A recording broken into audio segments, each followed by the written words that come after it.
Hello viewers, আমাদের চ্যানেলের নিত্য নতুন ভালোবাসার গল্পগুলি সবার আগে শুনতে আমাদের চ্যানেলটি সাবস্ক্রাইব করে পাশে থাকা বেল আইকনটি অন করে রাখুন। ধন্যবাদ। গল্পটি সম্পূর্ণ নতুন। কার সাথে হবে প্রেম, আর কার সাথে হবে বিচ্ছেদ, নাকি থমকে যাবে মুহূর্ত? তিনটে জীবনে নদীর স্রোত কিভাবে বইবে? কে পাবে ঠকে যাওয়া মেয়েটাকে, আর কে বা হারাবে? আর মেয়েটা কি পারবে নতুন করে আবার ভালোবাসতে কাউকে, মনে নতুন করে জায়গা দিতে, বিশ্বাস করে কাউকে? নাকি এখানে সমাপ্তি ঘটাবে সব সম্পর্কের? আর বন্ধুত্ব, বিশ্বাস করে কি আর কাউকে বন্ধু বানাবে, জায়গা দেবে বেস্ট ফ্রেন্ডের? দুঃখ, কষ্ট, হাসি, কানা, সুখ, সুন্দর সুন্দর মুহূর্ত, সব কিছু মিলিয়ে একদম নতুন রূপে নতুন গল্প নিয়ে হাজির হলাম। আশা করছি প্রথম থেকে সম্পূর্ণ গল্পটি শুনবেন। শোনার অনুরোধ রইল। গল্পটি কেমন হয়েছে, কেমন হচ্ছে অবশ্যই জানাবেন কমেন্ট করে, আর লাইক কমেন্ট শেয়ার করে পাশে থাকবেন। ধন্যবাদ। কেমন মেয়ে মানুষ তুমি, হ্যাঁ? যে তোমারই সামনে তোমার হবু স্বামী তোমার বান্ধবীকে বিয়ে করছে, আর তুমি তা দাঁড়িয়ে দাঁড়িয়ে দেখছো, কিছুই করছো না কেন তুমি? পাশের বাড়ির এক আন্টির মুখে এমন কথা শুনে অরুপি তার পূর্ণিমার আধারে ঢাকা মুখে যেন তার ছেলে ন্যায় হাসি ফুটে ওঠে। সে এখানে এসে এমন একটা দৃশ্য দেখবে কখনো কল্পনাও করেনি। যেই জায়গায় তার বসার কথা ছিল, যেই জায়গাটা তার থাকার কথা ছিল, সেই জায়গায় আজ তার বান্ধবী দাঁড়িয়ে আছে। দীর্ঘ একটা নিঃশ্বাস ফেলে বলল, সবার কপালে তো সব থাকে না, আমার কপালে হয়তো নেই, তাই হয়তো আমি আমিও পেয়েও পাইনি। বলতে বলতে অঝরে চোখের পানি টপ টপ করে গাল বেয়ে গড়িয়ে নিচে পড়ার আগেই মুছতে মুছতে ওখান থেকে চলে আসে। সুখ জিনিসটা সবার কপালে থাকে না। অনেকেই বলে কালো মেয়েদের কপালে নাকি সুখ থাকে না।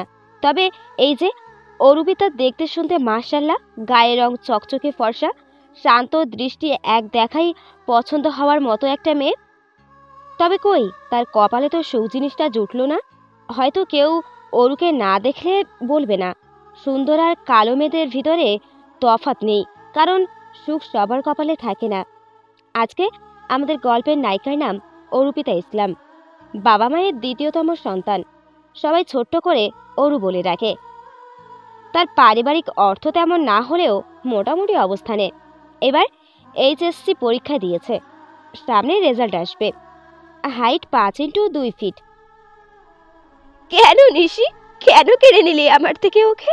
কই, আমি তো তোকে কোনোদিনও বন্ধুর চোখে দেখিনি, বরং নিজের বোনের মতো ভালোবেসেছি। আর তুই কিনা বন্ধু হয়ে বন্ধুর হবু স্বামীকে কেড়ে নিলি। কেন এমনটা করলি আমার সাথে? তুই জানতি না হৃদয়ের সাথে আমার বিয়ে ঠিক হয়ে আছে? তাহলে কেন করলি নিশি, কেন? নিশি কিছু বলবে তার আগেই পাশ থেকে হৃদয় অরুর হাতখানা চেপে শাসিয়ে বলল, দূরে থাকো আমার বউয়ের কাছ থেকে। আমার বউয়ের গায়ে বিন্দুমাত্র আঘাত আমি সহ্য করব না। হৃদয়, এই কথাটা তো আমার জন্য প্রাপ্য ছিল, তাই না? হৃদয়, আমি তোমাকে ভালোবাসি, শুধু ভালোবাসি না, ভীষণ ভীষণ ভীষণ ভালোবাসি। প্লিজ হৃদয়, তুমি আমার সাথে এমনটা করতে পারো না। আমি তো তোকে ভালোবাসি না, তাই তুই আমাদের থেকে দূরে থাক, এটাই ভালো হবে। হৃদয় আরুর সাথে সব সম্পর্ক অস্বীকার করেছে বলে অরু নেশার কাছে গিয়ে হাত জোর করে পায়ের কাছে বসে পড়ে বলে, প্লিজ নিশি, তুই তো জানিস হৃদয় আর আমার মধ্যে সম্পর্কের কথা, তাহলে তুই কেন বিয়েটা করলি? কিভাবে পারলি আমার সাথে এমনটা করতে? অরু, তুই এত বোকা? তা না হলে বল, একটা মেয়ে যখন তার বয়ফ্রেন্ডের সাথে দেখা করে তখন কি তার বান্ধবীকে নিয়ে যায়? কিন্তু না, তুই তো আমাকে নিয়ে গেলি, তারপর বয়ফ্রেন্ডের রূপে কাজিনের সাথে নিজের বান্ধবীকে একলা ছেড়ে দিলি। আমরা কোথায় কী করছি তাও তুই দেখলি না। তারপর কি একটু খোঁজ নিলি না তোর বয়ফ্রেন্ড বান্ধবী তোর পিছনে পিছনে সম্পর্কে জড়িয়ে পড়েছে না তো? তুই তো বোকা, তাই তো অন্ধের মতো বিশ্বাস করে গিয়েছিস আমাদের। তাই আজ তোর মনে হচ্ছে এমনটা। তুই যদি শুরু থেকে আমাদের একসাথে থাকতে না দিতি তাহলে হয়তো আজ এমনটা হতো না। আর প্রথমে আমি নই, তোর এই কাজিন ভাই আমাকে প্রথম প্রপোজ করেছিল। আর আমারও একটু তোর ভাইয়ের প্রতি দুর্বলতা ছিল, তাই রাজি হয়ে গেলাম। আর এখন আমরা বিয়ে করেছি বলে দোষ হয়ে গেল? আর হৃদয় তোকে নাই, আমাকে ভালোবাসে, তাই তো আমরা বিয়ে করলাম। ভালোবাসার মানুষ দুটোর মুখে এমন বিশ্বাসঘাতকের মতো কথা শুনে স্তব্ধ বনে যায় অরু। কি করবে কিছুই মাথায় আসছে না। একদিকে প্রিয় মানুষ, আরেকদিকে প্রিয় বিশ্বস্ত বন্ধু। কাকে কি বলবে? কেউ তো তাকে ভালোবাসে না। যদি ভালোবাসতো তাহলে তো তারা এমন কাজ করতে পারতো না। তার এসব চিন্তা করার ভিতরে হৃদয় নিশের হাত ধরে গাড়িতে উঠে বরযাত্রী নিয়ে সেখান থেকে চলে যায়। বিধ্বস্ত অরুর চিৎকার করে আজ কান্না করতে ইচ্ছে করছে খোলা আকাশের নিচে। কেন করলো তার প্রিয় মানুষগুলো তার সাথে এমনটা? সে কি কারোর সাথে এমন বিশ্বাসঘাতকতা করেছে? না, মোটেও এমনটা করেনি। তাহলে কেন তার সাথে এমনটা হলো? কোনো রকমে উঠে হেলিয়ে পড়ার শৈলীখানা নিয়ে চোখে অশ্রু গড়াতে গড়াতে বাড়ির উদ্দেশ্যে হাঁটতে হাঁটতে বলল, সময় হোক, পূর্ণিমার চাঁদও একদিন আঁধারে ডুবে যাবে, ঠিক যেমন করে আজ আমি নিঃস্ব হয়ে গেলাম। সময় গড়াচ্ছে সময়ের মতন। যেমন দিনের আলো ফুরিয়ে রাত আসে, ঠিক আবার রাতের আধার ফুরিয়ে দিন আসে। মানুষের জীবনের গতিও ঠিক তেমনভাবেই চলে। আমরা চাইলেও তা বাধা দিয়ে রাখতে পারি না। আর ঠকে যাওয়া মানুষগুলোর ক্ষেত্রে এই জিনিসটা আরো প্রভাবশালী হয়। মানুষের থেকে নিজেকে আড়াল করে একাকিত্ব বেছে নেয়। ঠিক তেমনি অরু নিজেকে নিজের মতো গুছিয়ে নিয়েছে। যে মেয়েটা সারাদিন হই হুল্লোড় করে মেতে থাকতো, সেই মানুষটার মুখে এখন আর সচরাচর হাসি দেখা যায় না। মেয়ের এমন রুম বন্ধতা দেখে বেশ চিন্তায় পড়লেন মা রুবিনা। সেও কোনোদিনও ভাবেনি নিজের ননদের ছেলে তার মেয়ের সাথে এমনটা করবে। তারা তো চেয়েছিল হৃদয়ের সাথে অরুর বিয়েটা দিতে। তাহলে হঠাৎ কোথা থেকে কি হয়ে গেল তারাও মাথায় আসছে না। রুবিনা দরজার সামনে এসে আস্তে করে দরজাটা টোকা দিয়ে বলল, অরুমা, দরজাটা খোল, তোর সাথে আমার কিছু কথা আছে। তাছাড়া আজকে তো তোর রেজাল্ট দিবে, সেটা তো মনে হয় দিব্যি ভুলে গিয়েছিস। মায়ের বাধ্য সন্তান হওয়ায় মায়ের দরজায় টোকা পাওয়ার সাথে সাথেই দরজাটা খুলে বলল, আম্মু, ভুলিনি আমি, মনে আছে। রুবিনা মেয়ের মুখের দিকে তাকিয়ে মুচকি হেসে জড়িয়ে ধরে পড়ল। আমি জানি আমার মেয়ে আমার আদর্শ নিয়েই গড়ে উঠবে। শোনো মা, যারা ঠকে যায় মূলত তারা ঠকে না মা, কিন্তু যারা ঠকায় দিন শেষে তারাই ঠকে যায়। তুই দেখে নিস মা, একদিন তোর সুখের শেষ হবে না। তোর মুখে সুখের হাসি ফুরাতে চাইবে না। শুধু নিজেকে গড়ে তোল। তুই কোনো বাজারের কুকুর নোস যে শীষ দিলে পেছনে তাকিয়ে থাকতে হবে। তুই আমার মেয়ে, তোকে বাস্তবতার সাথে নিজেকে মানিয়ে শক্ত হতে হবে, পথ চলতে হবে, নিজেকে গড়তে হবে সেই সব মানুষের জন্য যেসব মানুষেরা তোকে ঠকিয়েছে। তাদেরকে তুই দেখিয়ে দে তুই ঠকে যাসনি, বরং তোকে না পেয়ে সে ঠকে গিয়েছে। আজ সেই কাঙ্ক্ষিত দিনটা চলে এসেছে, যেটার আশায় এতদিন অরু অপেক্ষা করেছিল। হ্যাঁ, অরু 4.89 পেয়েছে এসএসসি রেজাল্টে। আর তার স্বপ্নও পূরণ হয়েছে, ঢাকায় ইউনিভার্সিটিতে চান্স পেয়ে। আজ তার কলেজের প্রথম দিন, তাই সুন্দর করে হিজাব করে রেডি হয়ে কলেজের উদ্দেশ্যে রওনা হলো। তবে অরু কি পারবে তার পুরো স্মৃতিকে ভুলে নতুন করে সবকিছু শুরু করতে? আদৌ কি এমন কেউ আসবে তার জীবনে যে সে এসে অরুর পুরনো স্মৃতিগুলোকে ভুলিয়ে জীবনটা সুখে ভরিয়ে দিতে পারবে, নাকি ঠকে যাওয়া জীবনটা স্তব্ধই রয়ে যাবে? বহমান নদী স্রোত, সে তো তার মতোই বয়ে চলে। ঠিক সেভাবেই কারো কারো জীবনে উন্নতি হচ্ছে, আবার কারো কারো জীবন স্তব্ধ হয়ে পড়ে থাকছে প্রকৃতির নিয়ম অনুযায়ী। আজ অরুপিতার ইউনিভার্সিটিতে 9তম দিন। আজকে তার সাথে এই প্রথম আশ্চর্যজনক ঘটনা ঘটল। ফ্ল্যাশব্যাক। প্রতিদিনের মতো আজকে অরু ভার্সিটিতে যাওয়ার জন্য তৈরি হয়ে ভার্সিটিতে গিয়ে ক্লাস করছিল। দুটো ক্লাস শেষ হওয়ার পরপরই ওর পাশে বসা একটা মেয়ে ওর হাত দুটো টেনে নিয়ে গিয়ে সিঁড়ি বেয়ে ছাদে উঠে যায়। সাথে কিছু মেয়েরাও যায়। মেয়েটাকে দেখে মনে হচ্ছিল মেয়েটা অরুর উপর ভীষণ রেগে আছে। অরু মেয়েটার এমন রাগী চেহারা দেখে কিছুটা ভড়কে যায়। সে তো ভার্সিটিতে আসে, ক্লাস করে চলে যায়। সে তো কারোর সাথেই ঝামেলা করে না, না মোটেই করে না। তাহলে এই মেয়েটা কেন তার উপর এত রেগে আছে? বুঝতে না পেরে মিনমিন করে বলে, আমি তো কিছু করিনি। তাহলে আপু, আপনি আমার সাথে এমন করছেন কেন? আসছে ন্যাকা। এই, আমি তোমার ক্লাসমেট, তাই আপু নয়, আমার নাম ধরে বলবা, ওকে? কিন্তু আমি তো আপনার নামও জানি না। আমি সামিরা, এই ভার্সিটির ইংলিশ প্রফেসরের মেয়ে। এখন থেকে আমার নাম ধরেই ডাকবি, আর আমি তোকে তোর নাম ধরে ডাকবো, ওকে? আর এই যে কিউটি চেহারা, সুরত গায়ের রং, সুন্দর বলে বেশি অ্যাটিটিউড, তাই না তোমার? আমাকে ইগনোর করছো। বিগত 6-7টা দিন ট্রাই করছি তোমার সাথে কথা বলার, আর তুমি কিনা আমাকে পাত্তা দিচ্ছ না। আর তোমাকে অনেক দিন ধরে লক্ষ্য করছে, আসছো, ক্লাস করছো, চলে যাচ্ছ, কারোর সাথে কথাই বলছো না। কেউ কথা বলতে চাইলে তার সাথেও বলছো না। ভাবে একটু বেশি, তাই না তোমার? তুমি জানো আমি কে, আর তুমি আমাকে ইগনোর করো। আমি মানুষের সাথে চলার জন্য কত মানুষ ফ্রেন্ড হতে আসে, আর আমি তোমাকে নিজ থেকে ফ্রেন্ড হওয়ার কথা বলছি, আর তুমি আমাকে ইগনোর করছো। কি ভাবো নিজেকে? অরু মেয়েটার এমন কথা শুনে প্রথমে কিছুটা আশ্চর্য হলেও পরে কিছু একটা ভেবে বলল, সরি, আমি কাউকে ইগনোর করছি না আপু। আপনার হয়তো কোথাও ভুল হচ্ছে। আবার আপু? তুই শুধু আমাকে সামিরা বলবি, আমি তোকে তোর নাম ধরে রাখবো, বুঝলি? আর তুই আমার ফ্রেন্ড। ও হ্যাঁ, শুধু ফ্রেন্ড না, বেস্ট ফ্রেন্ড। কিন্তু কোনো কিন্তু নেই, আমি বলেছি মানে তুই আমার বেস্ট ফ্রেন্ড, মানে বেস্টও, ব্যাস। এই ভার্সিটিতে আমি অনেকবার এসেছি, তো মনের মতো কাউকে পাইনি। সবাই সবার স্বার্থ নিয়ে হাজির হয় আমার সাথে চলার জন্য, কিন্তু আমি তেমন কারোর সাথে ফ্রেন্ড হই না। তো তোকে দেখার পর অন্যরকম মনে হয়েছে, তাই তো নিজের বেস্টু বানাতে চাই। কি হবি তো আমার বেস্টু? আর আমার পাশে যে ওদের দেখতে পাচ্ছিস, ওরা হলো আমাদের ক্লাসমেট।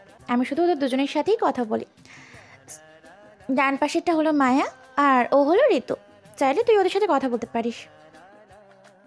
অরু কিছুক্ষণ সামিয়ার দিকে আশ্চর্য নয়নে তাকিয়ে থেকে বলল, আমি কারো ফ্রেন্ড হতে পারবো না, পারলে আমাকে ক্ষমা করে দিন। বলে যেই চলে যেতে নিবে তখনই পেছন থেকে সামিরা অরুর হাতটা চেপে ধরে বলল, তুমি আমাকে সরাসরি আনফ্রেন্ড করে দিচ্ছ। দেখো, আমি কিচ্ছু জানি না, তুমি আমার বেস্ট ফ্রেন্ড হবে, ব্যাস। আর যদি না হও, আমি তোমাকে কোথাও ছাড়ছি না। তোকে এখন এই মুহূর্তে আমার সাথে ফ্রেন্ড হতে হবে, তাহলে তুই ছাড়া পাবি, তার আগে নয়। আর যদি বেশি বাসাবাড়ি করিস তো আমি তোকে ডিভোর্স দিয়ে দেবো, বলে দিলাম। মুখটা বাচ্চা বাচ্চা করে বলে।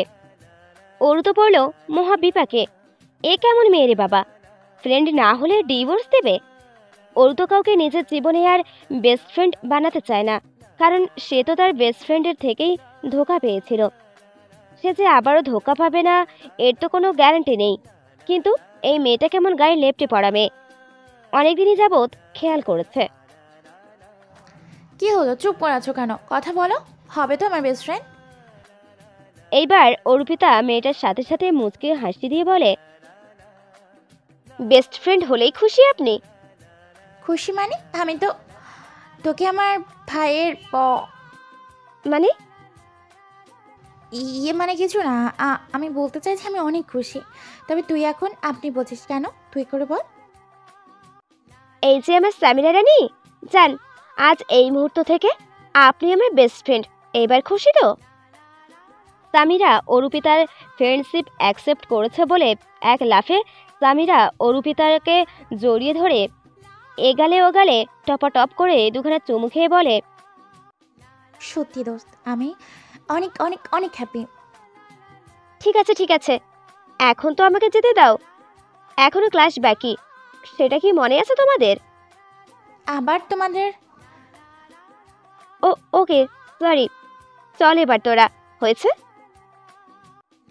সামিরা মুচকে হাসি দিয়ে অরুর হাতটা শক্ত করে মুঠোর মধ্যে নিয়ে হাঁটতে থাকে। মায়া ঋতুকে উদ্দেশ্য করে বলে, তোরাও চলে আয়। সময়টা ডিপ দুপুর, শীত হওয়াতে তেমন কারোরই গরম লাগছে না। তার উপর ভার্সিটি প্রোগ্রাম আছে, তাই স্যার ম্যামরা সব স্টুডেন্টদের ভার্সিটির মাঠে ডেকে পাঠিয়েছে। কিছু গুরুত্বপূর্ণ নাকি কথা বলবে। সবাই মাঠে অনেকক্ষণ আগে উপস্থিত হয়ে গেছে, কিন্তু এই যে সামিরা ফ্রেন্ড হওয়ার পর থেকে যেন অর্পিতার মাথাটা কথা বলতে বলতে শেষ করে ফেলেছে। একটা মেয়ে কতটা ভালো হলে তার সমস্ত কিছু একদিনের ভেতরে একটা মানুষকে খুলে বলতে পারে, সেটা হয়তো সামিরাকে না দেখলে কেউ বলবে না। এই যে মাঠে আসার পর থেকে অর্পিতার কান কথা বলে ঝাঁঝরা করে দিচ্ছে। আর তখন থেকে একটাই কথা, আজকে নাকি ভার্সিটিতে নতুন প্রফেসর আসবে। প্রফেসর নাকি দেখতে খুব সুন্দর, এর আগে আরও একবার এসেছিল। তাছাড়া সবার সাথে নাকি খুব ডিপলি ব্যবহার করেছে। প্রথম দিনে সে নাকি সবার মনে জায়গা করে নিয়েছে। এর সাথে আরও বলল, ভার্সিটিতে বড় ভাই নামে একটা ছেলে আছে, যেমন রাগী তেমন সুন্দর, এক দেখাতেই প্রেমে পড়ার মতন। অনেক মেয়েরাই নাকি লাইন মারে, তবে কাউকে সুন্দর ভাইয়া পাত্তা দেয় না। তাদের একটা গ্যাংও আছে। অর্পিতা সামিরার এত বকবক শুনে কিছুটা ধমকের সুরে বলে, সমু চুপ কর বোন, স্যার ম্যাম কি বলছে সেটা আগে শোন। তোমাদের কিছুদিন আগে একজন প্রফেসরের সাথে পরিচয় করিয়ে দেওয়া হয়েছিল, তাই না? উনি কাল থেকে তোমাদের এখানে রেগুলার জয়েন হবেন। উনি সায়েন্সের বায়োলজি বিভাগে পড়াবেন। তোমরা যারা সায়েন্স বিভাগে আছো তারা সবাই কালকে স্যারকে স্বাগতম জানাবে, কেমন? আর আমাদের ভার্সিটিতে নিউ ইয়ার উপলক্ষে অনুষ্ঠান হবে, তাই তোমাদের এখানে ডেকে পাঠানো। আর যারা থার্ড ইয়ারে আসো এই বছর তাদের কিছু দায়িত্ব আছে। তোমরা লাইব্রেরিতে আমাদের সাথে দেখা করো। এই সুন্দরী, এদিকে এসো। এই, তোমাদের দাঁড়াতে বললাম না? বলতে বলতে সামিরাদের পাশে দাঁড়ালো। ও রাফি ভাই, আপনি কিছু বলবেন? সামিরা, তোমার সাথে এই মেয়েটা কে? ভুরুকুচকে বলে। সামিরা মেকি হেসে বলল, ও ও ও তোমার ভাবি। হোয়াট? হ্যাঁ, ভাইয়ের সাথে ওর বিয়ে ঠিক হয়েছে, আর ভাইয়া ওকে ইউনিভার্সিটিতে অ্যাডমিশন করিয়েছে আমার সাথে। রাফি কিছুক্ষণ সন্দেহ চোখে তাকিয়ে ওখান থেকে চলে যায়। তুইও নাকি মিথ্যে কেন বললি? আরে তুই এদেরকে চিনিস না, এরা হলো ভার্সিটির সিনিয়র ভাই। আমি এদের কথাই বলছিলাম তখন। ওদের একটা গ্যাং আছে, তাদের একজন লিডার আছে, আর তাদের লিডারের নাম রিহান।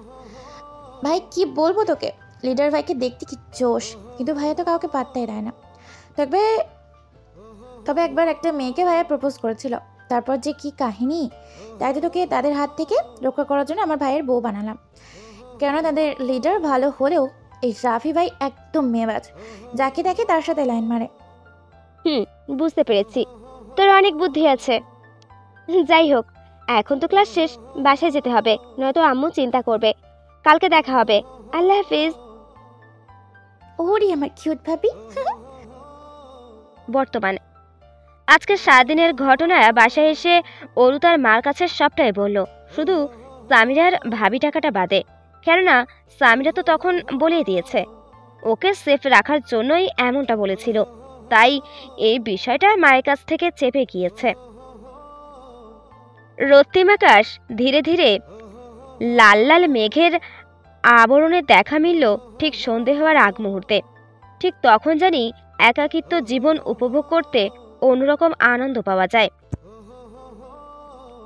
প্রতিদিনের অভ্যাসের মতো অরুপিতা আজও নিজের একাকিত্ব প্রকাশ করতে আধো আধো সন্ধেবেলায় ছাদের এক কোণে দাঁড়িয়ে দূর আকাশের লালচে হওয়া চাঁদটার দিকে তাকিয়ে কিছুক্ষণ পর একটা দীর্ঘ নিঃশ্বাস ছাড়ে।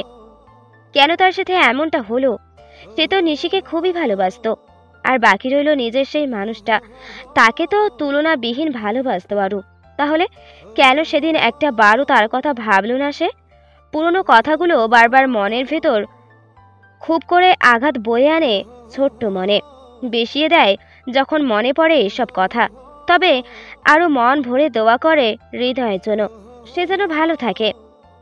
কিছুক্ষণ চাঁদ উপভোগ করার পর চোখ পড়ে চাঁদের কিছুটা দূরে ছোট্ট একটা ঝকঝক করা তারা। আশেপাশে আর কোনো তারার আভাস নেই। অরুপিতার তারাটার প্রতি কেমন আগ্রহ বাড়ল। নিখুঁত চাহনিতে কিছুক্ষণ দেখল, তারপর আবারও একটা দীর্ঘশ্বাস ফেলে সেখান থেকে চলে আসবে। এমন সময় সামনে আরও একটা একই রকম তারা দেখে দাঁড়িয়ে যায়। পেছনে ঘুরে আবারও আগের তারাটার দিকে তাকিয়ে সামনের তারাটার দিকে তাকায়। কি অদ্ভুত, দুটো তারা দুই প্রান্তে। অরুপিতা তারা দুটোকে কিছুক্ষণ পর্যবেক্ষণ করে, কিছু একটা ভেবে মুচকি হাসি দিল, বিড়বিড় করে আওড়ালো, পেছনের তারাটা আমি আর সামনের তারাটা। এটুকু বলতেই আরুর মুখটা আধারে ঢেকে যায়। বিষিয়ে যাওয়া মনটা নিয়ে ধপধপ পা ফেলে ছাদ থেকে নেমে যায়। রক্তিম হওয়ার চাঁদটা শুধু আরও একা নয়, অপর প্রান্তে আরও এক ব্যক্তি উপভোগ করতে এসেছে। তারও এই বিষয়টা চোখে পড়েছে, দুই প্রান্তে থাকা দুটো তারাকে। সেও অরুপিতার মতো একই বক্তব্য পেশ করলো। একটা তারা আমি আর একটা তারা তুমি।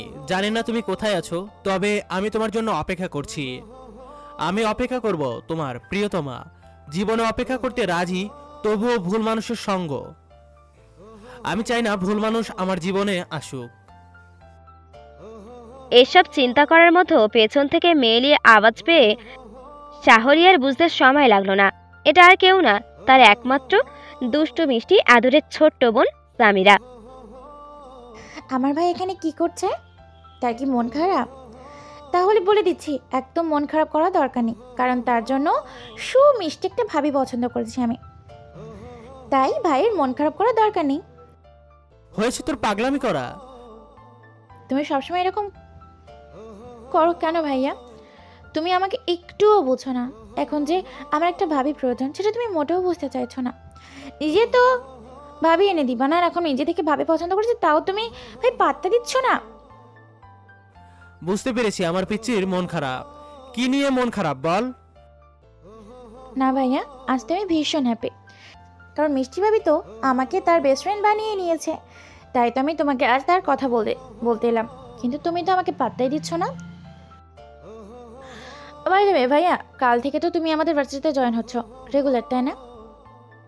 হ্যাঁ, কাল থেকে রেগুলার হচ্ছে। সামিরা হঠাৎ কিছু একটা মনে উঠতেই লাফিয়ে বলল, তুমি তো বায়োলজি বিভাগের অধ্যাপক হিসেবে নিয়োগ হচ্ছ, তাই তো? তুমি কি জানো আমার মিষ্টি ভাবিও আমার বিভাগের, মানে তোমার স্টুডেন্ট। আমি শিওর আমার মতো তুমিও আমার বেস্টকে দেখলেই প্রেমে পড়ে যাবে। তোর বক বক করা হয়ে গেছে, তাহলে এবার থাম, এখান থেকে চল। কিন্তু ভাইয়া। শাহরিয়া সামিরার কোনো কথায় পাত্তা না দিয়ে নিচে নেমে যায়। সুবিশাল একটা রাত্রি শেষ হয়ে ঘন কুয়াশায় ঢাকা ফুরফুরে এক সকালের দেখা মিলল। শীতের সকাল মানেই অন্যরকম প্রশান্তি। টিপ টিপ কুয়াশা, মুখ থেকে কথা বলার সময় ধোঁয়া বের হওয়া, শীতের গরম কাপড় পরা, আহা, সে যেন এক মনোমুগ্ধকর পরিবেশ। অর্পিতা প্রতিদিনকার মতো ভার্সিটির উদ্দেশ্যে বের হয়ে যায় বাসা থেকে। আজ যেন একটু বেশিই লেট হয়ে গেছে, তাই তাড়াহুড়ো করে একটু বের হলো তাড়াতাড়ি পৌঁছানোর জন্য। তাড়াহুড়ো করতে করতে ভার্সিটি প্রবেশ করার সময় একদমই খেয়াল না করে দৌড়াতে দৌড়াতে গেল ক্লাসরুমের দিকে। ও মা গো, এই আপনি কি চোখে দেখতে পান না নাকি? নাকি চোখ দুটো থাকতেও অন্ধ? ভেঙে দিলেন তো আমার কোমরটা। এই যে আমি ঠিকই চোখে দেখতে পাই, আপনি তো দৌড়াতে দৌড়াতে এসে আমার উপরে পড়লেন, আবার উল্টো আমাকে কথা শোনাচ্ছেন। জানেন এর শাস্তি কি হতে পারে আপনার? আপনি কার গায়ের উপর পড়েছেন? আপনি কোথাকার কোন ছাগল? তা আমি কেন দেখতে যাবো? আপনার দোষ যেমন আমার একটু তেমন দোষ নেই। আমার তো লেট হচ্ছে বলেই এভাবে আসছিলাম। আপনি একটু দেখে চললেই তো হতো, তাহলে তো আর দুর্ঘটনা ঘটতো না। সামনে থাকা যুবকটি অর্পিতার এমন কথা শুনে চিবিয়ে চিবিয়ে বলল, আমি রিহান, আর তুমি আমার সাথে পাঙ্গা নিচ্ছ? জানো এর পরিণতি কি হতে পারে? অপেক্ষা করো, এর ফল তুমি ঠিকই বুঝবে। আপনি রিহান হন কিংবা ফিহান, তাতে আমার কিছুই যায় আসে না। আপনার যা ইচ্ছা তাই করেন, তাতে আমার কি। এখন আপনি আমার সামনে থেকে সরে দাঁড়ান, আমি ক্লাসে যাব, আমার লেট হয়ে যাচ্ছে। তাছাড়া আজকে 3য় ক্লাসের নতুন প্রফেসরের ক্লাসে যেতে হবে। ভাই, আপনার সাথে এই মুহূর্তে তর্কে যেতে চাই না। বলে রিহানকে আর কিছু বলতে না দিয়ে ওখান থেকে দৌড়ে চলে যায়। রিহান তো মেয়েটার এমন কাণ্ড দেখে কিছুটা অবাক হয়, কারণ তার জানা মতে ভার্সিটির সবাই তাকে চেনে, ভয়ও পায়, তার সাথে কেউ কথা বলে না। আর এই মেয়েটা কিনা তাকে টক্কর দিয়ে কথা শুনিয়ে গেল। তবে রিহানের মেয়েটাকে বেশ মনে ধরেছে। মেয়েটার কথা বলার স্টাইল, কথায় কথায় ভুরু কুঁচকানো, চোখ দুটো বড় বড় করে ফেলা বেশ ঘায়েল করেছে রিহানের মনকে। তবে এবার কি রিহানের মনে কেউ জায়গা করে নিতে পারবে, নাকি মনে ভালোবাসার আবেশ এসেও হারিয়ে যাবে? তাড়াহুড়োর মাঝে দুটো ক্লাস শেষ করে অর্পিতা ছুটল নতুন প্রফেসরের ক্লাসরুমের বায়োলজি সাবজেক্ট নিয়ে। কোনো মতে নতুন প্রফেসরের ক্লাসে দেরি করতে চায় না সে। তাড়াতাড়ি আসায় প্রথম বেঞ্চেই জায়গা হলো তার আর সামিরার। ক্লাসে মোটামুটি সবাই উপস্থিত হওয়ার কিছুক্ষণ পর প্রফেসর ক্লাসে ঢুকে সবাইকে স্বাগতম জানালো। সাথে সকল স্টুডেন্টরাও প্রফেসরকে সালাম জানিয়েছে। সাথে সবাই সবার নাম পরিচয় করে নিয়েছে। ক্লাস চলার মাঝামাঝি সময় হঠাৎ শাহরিয়ার মনোযোগ হলো প্রথম বেঞ্চে সামিরার পাশে বসা একটা মেয়েকে। এখন বললে ভুল হবে, প্রথম থেকেই লক্ষ্য করছে। একদম চুপচাপ নিষ্পাপের মতো মেয়েটা, চেহারায়ও বেশ মায়া জড়িয়ে আছে। ক্লাসে আসার পর প্রত্যেকটা মেয়েই তার দিকে আর চোখে তাকিয়েছে, শুধুমাত্র এই মেয়েটা বাদে। তাই সে কৌতূহল বশত বেশ কয়েকবার সামনে বসে থাকা অর্পিতার দিকে লক্ষ্য করেছে, মেয়েটা তার দিকে তাকায় কিনা। তবে কি শাহরিয়ারও মনে ধরেছে অর্পিতাকে? কি হতে চলেছে তাদের 3 জনের জীবনের ভবিষ্যতে? কে পাবে আর কে হারাবে এই ঠকে যাওয়া মেয়েটাকে?